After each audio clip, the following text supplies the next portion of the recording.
dongengna sakadang pucang sareng Bapak Tani di hiji lembur. Aya Bapak Tani si Aki teh resepna teh melak bonteng di kebon. Ngan eta bonteng di mana geus buahan sok dipauk wae ku sakadang pucang ujung sakadang monyet. Eta sok diranjah sok dipauk. Kebon si Aki teh bontengna di hakanan. Si Aki barang nempok ka kebon ningali sakadang pucang jeung sakadang monyet digebah. Datang deui isukna datang deui ngapoe si Aki kitu jeung kitu bos. Eta si Aki mikir si Aki kumaha carana supaya beunang eta si sakadang pucang jeung sakadang monyet. Bingung si Aki teh mikir ngahulang kumaha nya ieu carana supaya eta si sakadang pucang jeung sakadang monyet beunang. Si Aki teh bakat ku mikir beuki lila maka pikir aing mah ngan bebegig di tengah kebon. Isukna si Aki saged ka kebon ngan bebegig di kebon di tengah kebon. Harita si bebegigna dibalur ku geutah teureub getah nangka dibalurkeun jiga jelema pakaian ku baju si Aki make dudukeun si Aki pokona jiga si Aki tuna di tengah kebon. Harita si Aki ngintip dina saung ngarep-ngarep si sakadang pucang jeung sakadang monyet tekung si lila kuncung hungul sakadang pucang jeung sakadang monyet dalaratang ka kebon rek ngaranjah kebon si Aki. Harita rek maling deui nyaeta bontengna anu si Aki. Sakadang pucang jeung sakadang monyet barang manehanana mun cengis muncunghul ka kebon ningali eta aya jalema di tengah kebon teh tapi ditelek-telek ku manehanana henteu usik-usik ukur usikna ku angin. Cek sakadang pucang nyet sakadang monyet aya naon sakadang pucang itu tingali itu teh panjalema nah bete usik-usik nyanya cik deuketan bila barang sakadang pucang coba manehna teh ditonyok ku suku nu haripna ditajong. Barang ditajong teh napa eta suku sakadang pucang napa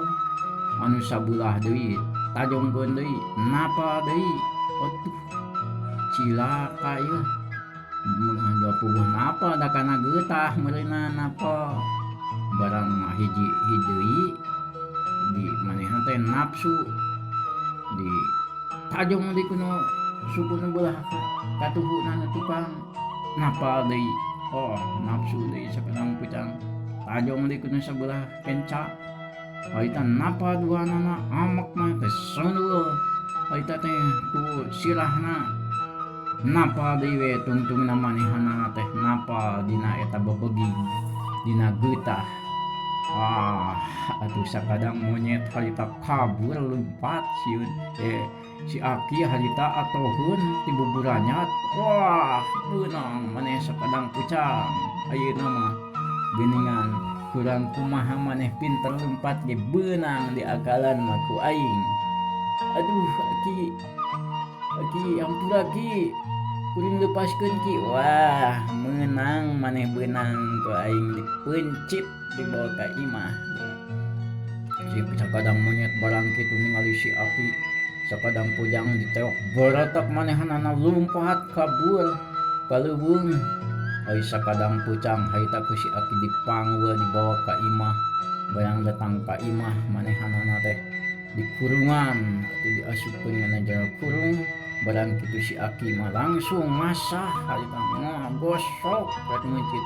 si sakadang pucang bedogna diasah sina seukeut atuh harita teh barang keur ngasah sakadang monyet mencengis harita kana ieu datang kana kurung atuh maneh euy sakadang pucang cilaka maneh teh bakal dipuncit naon cilaka dewek malin cilaka dewek malik dikawinkeun ka anak patani deuleu sakadang monyet naon dia anak kawinkeun ka anak patani dewek malik di kawinkeun ka anak patani nya urek dipuncit ih maneh mah teu nyaho anak patani sakitu geulisna rek dikawinkeun ka urang mun kitu mah urang we atuh maneh yang bijil udah ngasup kena kurung ulah dasar sakadang pucang pinter cerdik manehanana luar biasa cerdas urang arek dikawinkeun isuk oge ka anak patani urang we atuh asupkeun tapi urang atukeun bae atuh sakadang monyetnya ari urang mah da karunya ada kasobatnya atuh bae sok atuh urang ngelepaskeun atuh nya sok biji sakadang pucang urang asup ka jero haita sakadang pucang ka luar sakadang monyet asup ka jero di kurungan tu sakadang pucang haita jijingrak wah delin sakadang monyet maneh teh rek dipaehan rek dipencit ku si Aki harita teh lumpat sakadang pucang mengebretek habeur sakadang monyet haita wah bener-bener aing katipu ku sakadang pucang memang bener si eta mah licik cerdik pinter kuring nak kau kuring nepi ka asup ka dieu ditipu ari patani haritan ku ngagusak ngasah tuluy ngasah barang geus aseukeut bedogna manehanana nyampeurkeun sakadang pucang marupkeun sakadang pucang aya keneh barang ditingali dina kandang sakadang pucang geus eueuh nu aya ukur sakadang monyet aya ceuleuheuk si Aki nah aya bet sakadang monyet nu aya dina kandang teh sakadang pucang ka mana harita nasia sakadang monyet kabeneran maneh ku aing dipuncit sakadang pucang harita manehana sakadang monyet dengan sakadang pucang maksud abahnya sakadang monyet teh harita manehanana direk dipuncit ku Aki manehanana teh eleh geleng si sakadang monyet oge ngadenge kitu teh manehanana teh papaehan deui paeh di si Aki dikusi geuning paeh sakadang monyet oge ieu mana sakadang pucang kabur sakadang monyet paeh harita sakadang monyet digusur ku si Aki dialungkeun